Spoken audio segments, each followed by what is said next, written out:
Ladies and gentlemen, welcome back to the Dolphins Daily Report.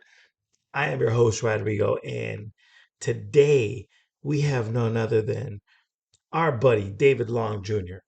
David Long Jr., we're going to say he's a keeper for his salary, 6.7 million. Not bad. If you recall, we signed David Long from the Tennessee Titans.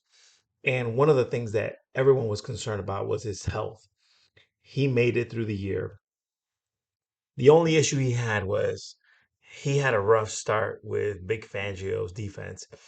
He was uh, he was in the doghouse at the beginning of the year, but David Long Jr. came on pretty strong. He earned his keep, and I thought he was a pretty good player. Is he a phenomenal player? No, but he's not a scrub, and he can hold his own. He's got a good pop in the way he hits. And just take a look at these stats, right? 113 tackles, 64 solo, 49 assists. He's got one sack. And again, nothing crazy. He's got one forced fumble. Uh, Not bad for a complimentary middle linebacker or inside linebacker. Um, so he's good against the run. Um, he can be violent with his tackling. But I do believe that there was some issues with the way the system was supposed to be at the beginning, and whatever that issue with Fangio is, he's not going to have. My only concern is, will Anthony Weaver look at him as a potential guy for his defense? Right, this is a new defense. I heard Patrick Queen is out there, so we got Devin White out there. So what's going to happen?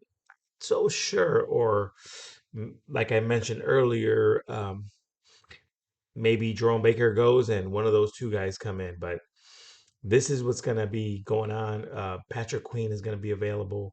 So will Devin White, and they're going to be potential targets for the Dolphins because I do believe if Anthony Weaver is coming in from the Ravens, they might give Patrick Queen some money to keep him in there, and that might make David Long expendable.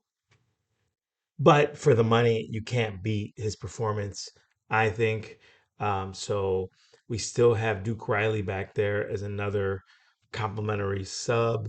Um, but, all in all, I would say David Long was a good B minus B player last year, and he definitely could have been an A player. But with those issues he had with Fangio, he was never able to get over the hump on what he wants to do. So for that, we're gonna say David Long. We will keep you unless we make some giant headway with Devin White and or McQueen or Patrick Queen from the Ravens, which is a potential, right? So a little thirsty today, guys. Sorry about that. Um, but with that being said, David Long Jr. at 6.7 million, not a bad player, not a bad salary. I think it was a good move on Greer to get him in the offseason last year. Let's see what he does in year two. Um, but with all that, this has been your Dolphins Daily Report. I'm your host, Rodrigo. If you like this type of content, please hit that like button, hit the subscribe button, hit the notification bell so that you can help the YouTube algorithm. And until next time, peace.